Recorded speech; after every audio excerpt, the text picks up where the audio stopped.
Hello, my name is Shulamit, and I'm the creator of the MetaSounds process. Every Sunday at noon, I host a Zoom meeting for us to explore wisdom teachings and experience the healing power of MetaSounds. These meetings are made possible by generous donors. Please help this site thrive by liking and subscribing, and please join our newsletter at greatoctave.com to receive notices of our events.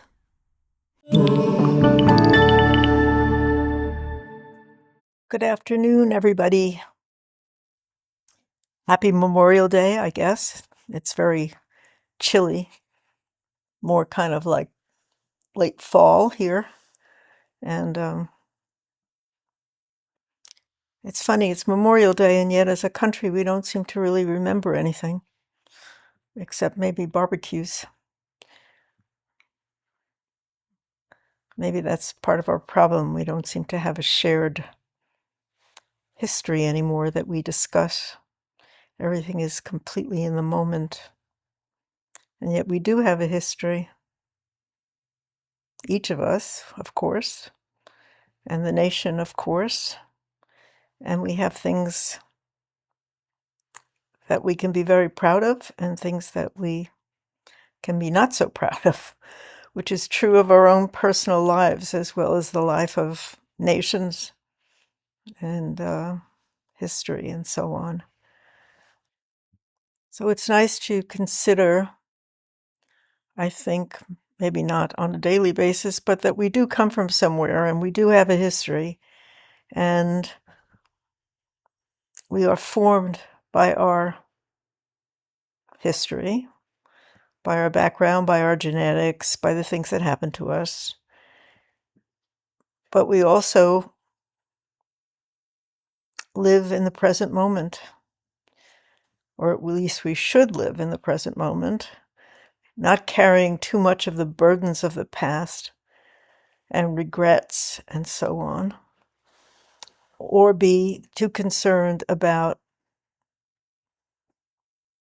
what's going to happen in the future, because we don't really know. I mean, we can guess because we're experienced, because we've lived a long time, because we know what happens when people do certain kinds of things and so on. But we really don't know. Certainly these days, there's an element of surprise all the time. Things are happening that we never expected could happen. I don't think we imagined them. At least speaking for myself, I did not imagine what is happening today. And we can't prepare for what we can't imagine. But what we can do is live in the present moment and think of the present moment as preparing us for the future. The present moment may be uncomfortable, but things change all the time. And if we're just alive to what's happening to us, we can live well. It's not that we can erase the past or pretend that it didn't happen. It's not that we can change the past, but we can change our attitude toward it. We can change our whole point of view about what happened to us. And from my own experience, I would say that it isn't so much that I decide to change my point of view, but every decade or so, I mean, that's arbitrary, but it seems like every decade or so, I have a different perspective on the things that happened to me. Certainly as a child, you are the center of your own universe, and so everything revolves around you. And every decision that is made in your surroundings by your parents or your teachers or whatever seem to be designed especially for you, either to love you or exclude you or judge you or whatever, or to harm you or to take care of you.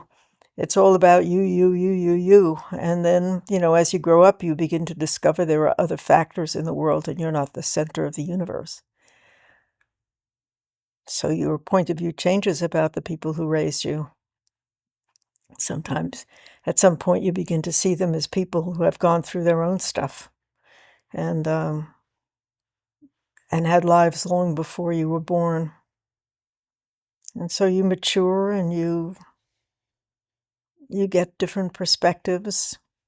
And then you come to a certain point where you realize that you've been formed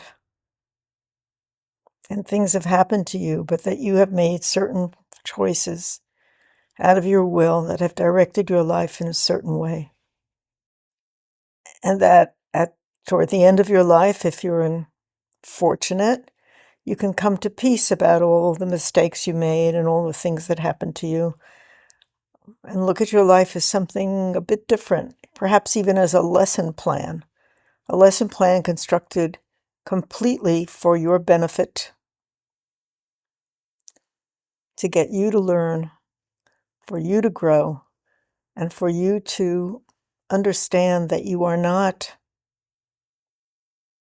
a function of just your environment, but that you have a core, a connection to something greater than yourself, to a greater reality, which you can call, well, you can call it whatever you like. You can call it God. And that this spiritual awareness, this sense of being connected to everything that is, understanding the interrelationship between everything that is, brings a certain kind of peace and joy and humility, which allows you to confront even the possibility of your own death with greater calm, because you don't see yourself as just a leaf in the wind, that you have a purpose. Even if that purpose is unknown to you, you have a purpose. And that purpose can be very, very simple. And may always be unknown to you. You may never know what it is that you did that mattered. It could have been giving somebody a bowl of soup when they were down. You just don't know. A long time ago, I got quite ill, and I was in the country. And it was a weekend. So all the doctors' offices were closed. And when I say I got quite ill, I mean I was in danger of dying at any moment. So I did get, after a lot of effort, we got the police to come and an ambulance to come, and I was taken to the hospital in Southampton, and where I was bleeding, discovered that I was bleeding internally. I actually had a tubal pregnancy, which is quite a hard thing to diagnose. And I was operated on, and I had 60/30 blood pressure when they took me into the operating room. So I was really, really on my way out. And subsequently I had dreams in which I was getting on a bus with a child, and at the last moment decided not to get on the bus. So I was pretty close to the end. But I started to think about what happened, and I was just actually kind of amazed if you think about it. I mean, here I was, a stranger in this place called the Springs in the Hamptons on a weekend, and the police came, and the ambulance, which was staffed entirely by volunteers, right? And the volunteers were all supported by bake sales by the community and other do-gooders who made this possible, that they could have an ambulance in this small community.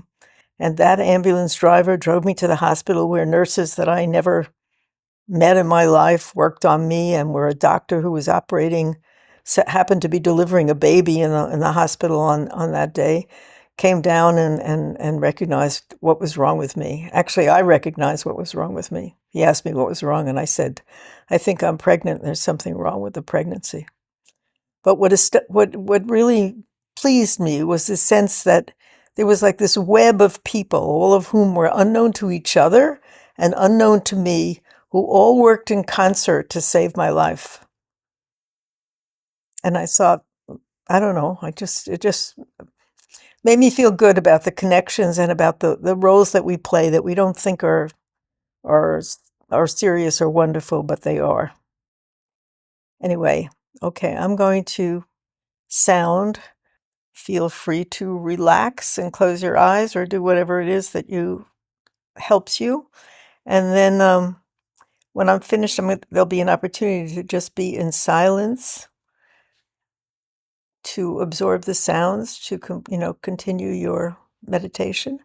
And then we'll finish as we always do with some sounding of our own.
Thank you for joining me today and being part of our community.